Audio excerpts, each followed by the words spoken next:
তোমরা কেমন আছো সবাই? আশা করি ভালো আছো, আমিও ভালো আছি। তো আজকে দেখো আমি রান্না করব জোড়া মাটির উনুনে মাংস আর ভাত। তো তার জন্যই আমি সবকিছু নিয়ে নিয়েছি। এখানে মাংস রয়েছে আর এর মধ্যে রয়েছে হাঁড়ির মধ্যে রয়েছে জল আর চা। আর এখানে আমার মাংসের সব মশলাপাতিগুলো সব নেওয়া হয়ে গেছে। তো চলো প্রথমে উনুনটা ধরিয়ে নিই, কেটে নিই।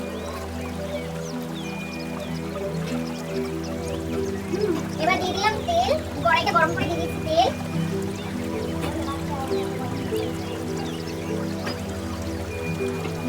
কড়াই গরম হয়ে গেছে, এখন দিয়ে দিচ্ছি আলুগুলো। তোমরাও এইভাবে এরকম পদ্ধতিতে একটু বাড়িতে ট্রাই করতে পারো, আশা করি ভালো লাগবে তোমাদেরও।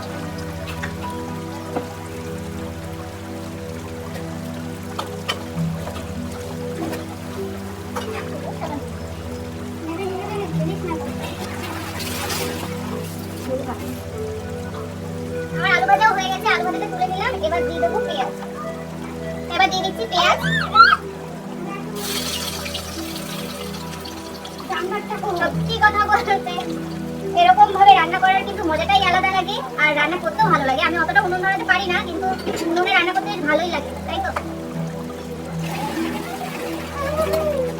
পেঁয়াজটা একটু ভাজা ভাজা হলে দিয়ে দেবো মাংস। আর মাংসের মধ্যে আমি দেখো জল দিয়ে রেখেছি, কারণ মাংসতে প্রচুর পিঁপড়ে হচ্ছে। এখানে নিচে রয়েছে তো মাংসটা, এজন্য প্রচুর পিঁপড়ে হচ্ছে, এজন্য জল দিয়ে রেখেছি। তো পেঁয়াজটা ভাজা ভাজা হয়ে গেলে আমি মাংসটা দিয়ে দেবো। আর এদিকে ভাতের উত্তরে চলে এসছে।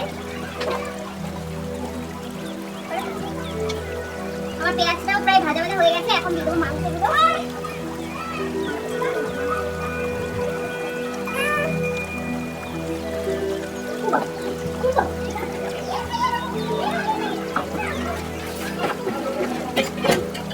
এখন দিয়ে দিচ্ছি মশলা।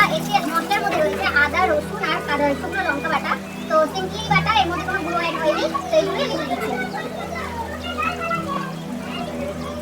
দিয়ে দেবো এবারে লবণ আর হলুদ, পরিমাণ মতো লবণ আর পরিমাণ মতো হলুদ।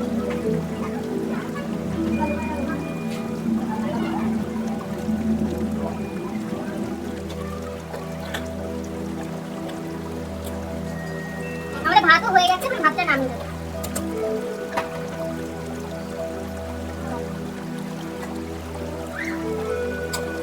মশলাটা যাতে ভালো হয় সেই জন্য একটু ঢেকে দিতে হবে। এবার ঢাকনিটা খুলে আমি দিয়ে দেবো টমেটো। আজকে কিন্তু গরমটাও খুব পড়েছে, ভীষণ গরম লাগছে। তারপর মানে আবারও একটু ঢেকে দেবো।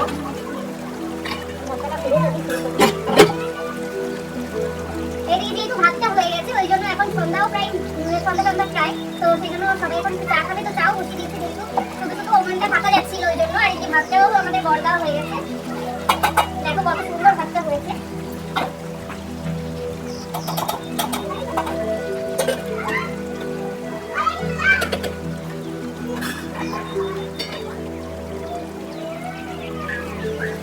চায়ের জলটা একটু গরম হয়ে গেছে, এখন দিয়ে দেবো চিনি।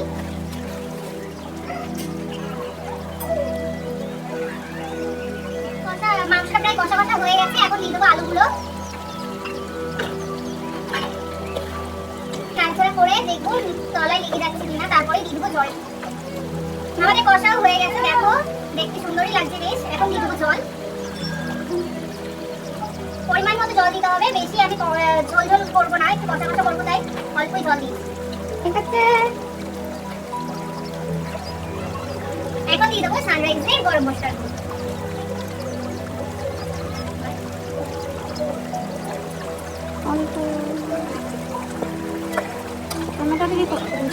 তোমরাই দেখো কালারটা কত সুন্দর এসছে, মনে হচ্ছে খেতেও অতটাই টেস্টি হবে। তো তোমরাও একবার বাড়িতে চেষ্টা করতে পারো এরকম ভাবে মাংস রান্না করার, আশা করি ভালো লাগবে।